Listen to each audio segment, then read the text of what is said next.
नमस्कार. सानी कला रंग मी नीना बेगमपुरे तुमचं माझ्या चॅनलमध्ये मनापासून स्वागत. आज एका कार्यक्रमाला गेले होते आणि तिथे एक जण भेटले आणि म्हणाले, मॅडम प्लीज प्लीज ह्या विषयावर लगेच तुम्ही आज व्हिडिओ करा ना. तर म्हटलं काय आहे नक्की. तर म्हणाले त्यांच्या कोण हे ना नातेवाईकांना खूप हायपर पिगमेंटेशन आहे. तर म्हटलं माझा ऑलरेडी एक व्हिडिओ आहे तो बघा ना. तर मॅडम म्हणाले जुनाट आहे. म्हणायला लागले म्हणजे जे हे आहे डाग जे आहे ते जुनाट आहे. तर माझा जो आधीचा व्हिडिओ आहे तुम्ही बघितला असेल की जायफळ उगाळून लावा वगैरे. तर एकतर पिगमेंटेशन का होतं, तर हार्मोन्स जेव्हा इम्बॅलन्स होतात आपलं म्हणजे मेनापॉज आणि मेनापॉज नंतर बऱ्याच बायकांना हा प्रॉब्लेम येतो. तसंच तुमचं खाणं, जंक फूड खाणं, उन्हात जाणं हा पण दुसरा आहे बरं का. आणि तिसरं आणि खूप महत्वाचं म्हणजे तुम्ही खूप कॉस्मेटिक्स जर वापर करत असाल तर त्याचे सुद्धा साईड इफेक्ट्स म्हणून सुद्धा तुमच्या चेहऱ्यावर डाग धब्बे येतात. तर आणि काय होतं जेव्हा आपल्याला सुरुवातीला म्हणजे थोडे काळसर हे दिसायला लागतात ते पिगमेंटेशनचे डाग दिसायला लागतात. तर होतं कोणी झालं तर आपल्या चेहऱ्याला जपतच असतं.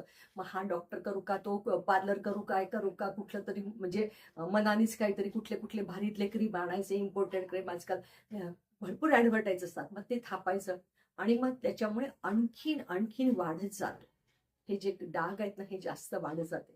तर मी सांगितलं की मी सांगते ते सगळ्यांनी म्हणजे बऱ्याच जणांना हा प्रश्न असतो. तर 1 महिना मात्र थोडंसं माझं मी सांगते ते जरा ऐकाल का प्लीज. म्हणजे कारण काय माहितीये का मग त्याच्या म्हणजे तरच तुम्हाला गुण येईल त्याच्यात. तर 1 महिना तुम्ही बाहेरचं काहीच कुठलंच क्रीम थापू नका. कुठला साबण वापरू नका, सनस्क्रीन वापरू नका. मी जे सांगते ते तुम्ही करून बघा आणि नक्की तुम्ही तुमच्या जे कोण नातेवाईक आहे त्यांना दाखवा. तुमचे जे फ्रेंड्स आहेत त्यांना हा व्हिडिओ नक्की दाखवा, की 1 महिना थोडं पथ्य तुम्ही थोडंसं पेशन्स ठेवणं गरजेचं आहे. कारण कुठलाही त्वचा विकार हा पटकन म्हणजे बरा होत नाही. त्याच्यासाठी पेशन्स ठेवा. टेन्शन घेऊ नका. टेन्शनमुळे सुद्धा आपले रोग बळावतात. तर आधी काय करायचं तर तुम्ही तुम्हाला एक साधं उदाहरण सांगते मी. सफरचंद असतं. सफरचंद हे काळं पडतं. सगळ्यांना माहिती आहे. कापलं की त्याला काळं पडतं. हे जर आपण त्याला हे लावून ठेवलं लिंबाचा रस किंवा संत्र फ्रूट सॅलेड करतात तेव्हा जर असं संत्र्याचा रस लावून ठेवतात म्हणजे फ्रूट सॅलेड काळं पडत नाही. म्हणजे ह्याच्यामध्ये काय झालं मी तुम्हाला उदाहरणाने सांगते. C vitamin. मग आपल्या शरीराला सुद्धा सी विटॅमिनची खूप गरज आहे हे आपलं शरीर बोलत असतं. हा. तर ज्यांना पिगमेंटेशनचा त्रास आहे, डाग धब्ब्यांचा त्रास आहे, त्यांनी सी विटॅमिन आहारात वाढवलं पाहिजे. अगदी च्यवनप्राश वगैरे तुम्हाला शक्य नसेल तर रोज एक ताजा आवळा खा. तेही शक्य नसेल तर अगदी आयुर्वेदिक दुकानात आवळा पावडर मिळते, ती रोज 1 चमचा आहार चालू करा. बघा खूप फरक पडेल.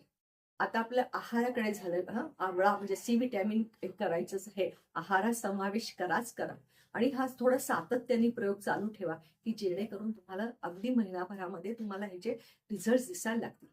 आता चेहरा कशाने धुवायचा? तर आपल्याकडे इतकं आयुर्वेदामध्ये इतके मुबलक याच्यावर औषध आहेत.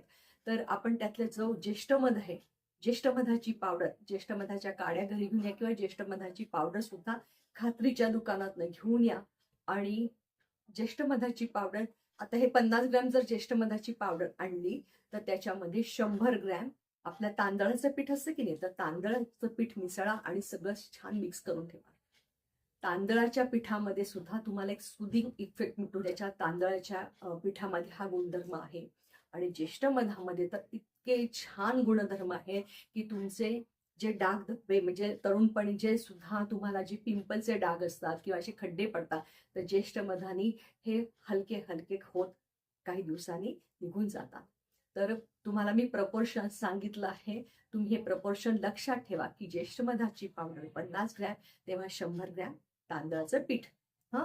तर हे सगळं एकत्रित करायचं आणि तुमच्या वॉश बेसिनच्या बाजूलाच ठेवा ती बाटली आणि त्यांनीच तुम्ही हातात छानपैकी घ्या. त्यांनीच चेहरा धुवा. हा. आणि छान चेहरा धुतल्यावर कुठलंही दुसरं स्क्रब वगैरे काही काही आर्टिफिशियल वापरू नका. ही जी पावडर आपण बनवलेली आहे ती चेहरा धुण्यासाठी पण वापरायची आहे.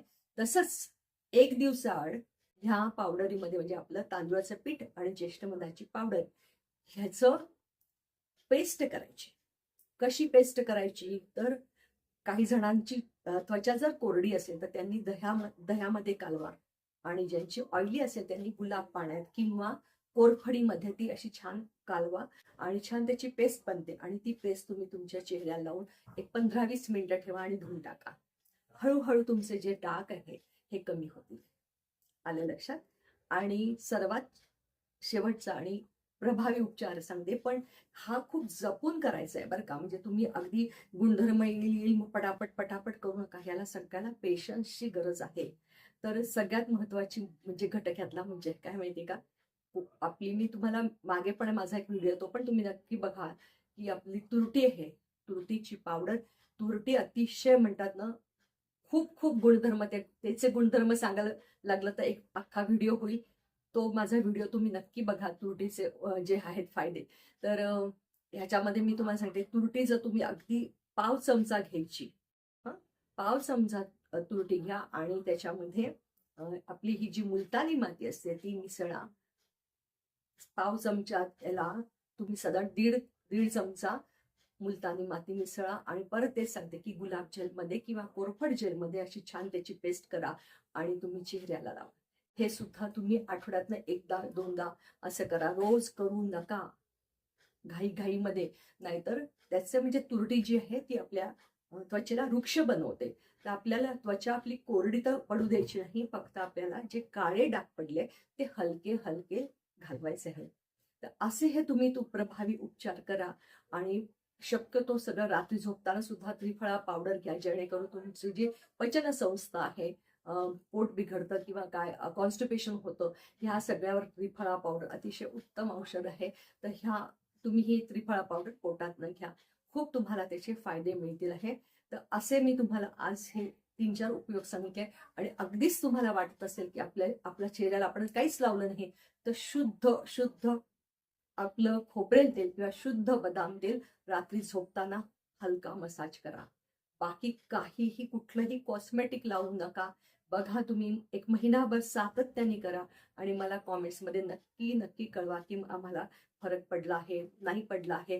कारण मी जे जायफळाचे उपयोग सांगितले ते बऱ्याच जणांचे कॉमेंट्स आहे की आम्हाला खूप छान उपयोग होतो आहे. तर तसेच तुम्ही ह्याचे पण करून बघा, ज्यांचं जुनाट हे आहे, पिगमेंटेशन आहे, तर त्यांनी हा नक्की उपचार करून बघा. आणि बऱ्याच जणांची बघा स्किन, बऱ्याच जणांचं असतं की इथला भाग जो गोरा असतो आणि इथला भाग जरा सावळा असतो, म्हणजे थोडंसं स्किन मध्ये सुद्धा हा फरक असतो. तर हा तो इकडे येण्यासाठी सुद्धा ह्या ज्या मी तुम्हाला स्टेप्स सांगितल्या ना, त्या तुम्ही करून बघा. नक्की तुमचा चेहरा परत छान पूर्ववत होईल. लहान मुलं असतात त्यांना काही होतं का असं पिगमेंटेशन वगैरे? नाही होत ना. लहान मुली असतात आपल्या समोर वगैरे खेळत असतात, उन्हात बागडत असतात, त्यांना होतं का? आपल्याला बायकांना होतं. म्हणजे काय, आपण जसं हार्मोन्स बदलतात आणि अति कॉस्मेटिक्सचा वापर हा शक्यतो टाळा. उन्हात जायचीच वेळ आली तर चेहरा अगदी सगळा ओढणीने झाका किंवा छत्री घ्या. आणि आता तर काय पावसाळा आहे, पावसाळ्यात तर तुम्हाला काही तसा त्रास होणार नाही. पण हे अगदी सातत्याने उपचार करा आणि मला नक्की नक्की सांगा की काय तुम्हाला फरक वाटतोय. नक्की करून बघा व्हिडिओ आवडल्यास. आणि हो, अजून त्यांनी एक सांगितलं की एक ज्या मला भेटले होते त्यांनी सांगितलं की या पिगमेंटेशन साठी त्यांनी उपाय केला होता आणि त्याने उलटाच परिणाम झाला. त्याच्यासाठी हा मी लगेच दुसरा व्हिडिओ करते बरं का. कारण काय माहितीये का, असले अघोरी उपचार करू नका. अगदी करू नका. मी अगदी माझी नम्र विनंती आहे की आपल्या चेहऱ्याला टेस्ट केल्याशिवाय काही लावायचं नाही. इथे लावून बघा. आणि आजकाल इतकं सगळं भेसळीचं मिळतं ना, की आपण खूप सजग राहायला पाहिजे हे सगळ्या वस्तू वापरताना. तर तेव्हा मी दुसरा व्हिडिओ पाठोपाठ करतेच आहे. याच प्रश्नाचं उत्तर म्हणून दुसरा व्हिडिओ करत आहे. आणि मग तुम्हीच ठरवा की कुठलं खरं आणि कुठलं खोटं. व्हिडिओ आवडल्यास नक्की लाईक करा, शेअर करा, सबस्क्राईब करा. मनापासून धन्यवाद.